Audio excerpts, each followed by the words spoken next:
Unfortunately, at the age of 14, I was already broken. You're going against all these rich, powerful people. Hello and welcome. In this video, I am going to react on the story of a brave young woman, Marina, who helped put Jeffrey Epstein behind bars. She was a minor victim of this evil monster. I am actually shocked at how badly she was traumatized at the tender age of 14. Now watched her video and I put my views at the last.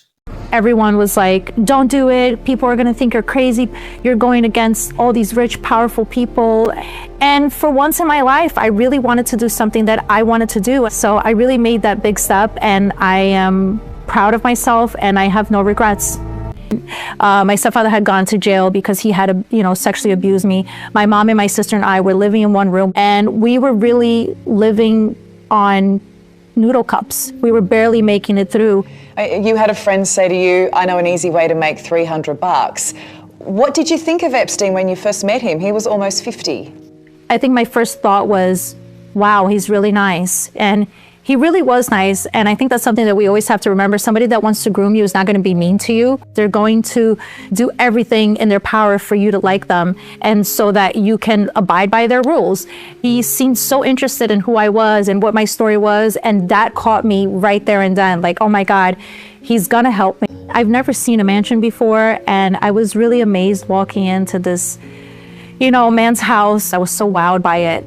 He laid down and he had a towel over him, and he was very, very nice. He asked a lot of questions about me, how old I was, where I was from, what was my life like. And I really opened up myself to him, thinking, this is going to be like my big break, where I'm gonna get a job through this man.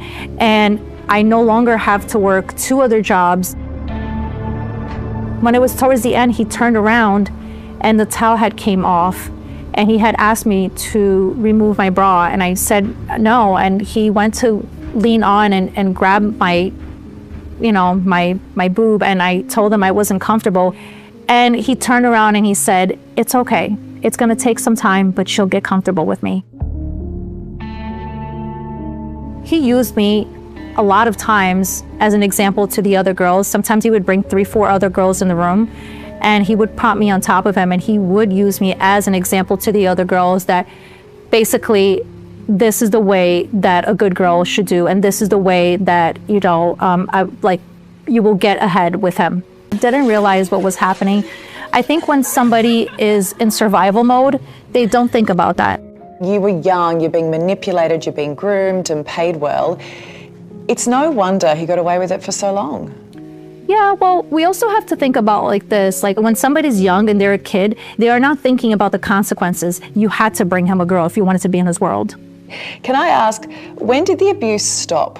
I was 17, and he had noticed that I was wearing makeup and I was acting, I guess, my age. And he says, you get old on me and you're not fun anymore, and you don't bring me young girls anymore. Because I was already mature, but I started to mature even more. And I think that really turned Jeffrey off at that point, and he just no longer was really interested, and we just broke off. You provided critical evidence that allowed prosecutors to charge Epstein with sex trafficking of minors in 2019. How did it feel putting him behind bars? Well, he passed away, right? He killed himself, supposedly. And I think that feels better, to be honest with you. Are you happy he's dead? I don't wish anybody death. I don't wish upon death nobody, but I think this was just better if he's not around. I think that, we have to look at many people who have gone to jail for this type of crime, and they get out of there and they're not better. They like children, they are pedophiles. This does not stop because you go to jail. I've heard him talk to a lot of powerful men over the phone. We spoke to famous celebrities, politicians. We've talked to them on the phone. We've said, hey, we're here. We're giving Jeffrey a massage. Now, it was never asked how old we were, but I feel like if you were in Jeffrey's realm, you knew that he was getting massages by young girls and not licensed masseuses. So all these rich and powerful men who say they saw nothing, they knew nothing, do you believe them? Absolutely not. And the sad part is they're continuing to get away with it. And I think this is the biggest problem in America right now. We are lacking transparency. We are lacking accountability. There are people in these files that should be criminally charged. It's when are we going to take this seriously and move forward? Who do you want to see questioned? Should I start naming everybody? I think definitely Bill Gates. We definitely need to have Trump. We have to ask him the hard questions. Elon Musk, he's in the files. Why is he in the files? I know we just had the hearing with Bill Clinton. How many victims do you believe are out there? What do they say, 1,000 victims? I really gotta be honest with you. I think it's way more than that, because I really thought it was just me, my friends, their friends, their friends, their friends. And when we look at it like that, when the pyramid goes on, it's just so many girls out there. It's way more than 1,000. One of those victims, Virginia Jeffery, is the reason Marina decided to speak out. I won't stop fighting. I will never be silenced until these people are brought to justice. Just hearing everybody talk about how this woman was fighting for all of us, and I had no idea about it. It just really, encouraged me to break my silence to help other women come forward. Virginia Jeffery, who accused Prince Andrew and Jeffrey Epstein of sexual abuse, has died at her family farm north of Perth, aged 41. Her heartbroken family revealing she lost her life to suicide.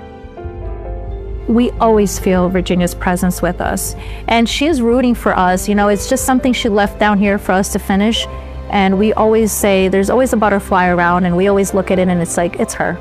But you have your own daughter now. Why did you decide to tell her what happened to you?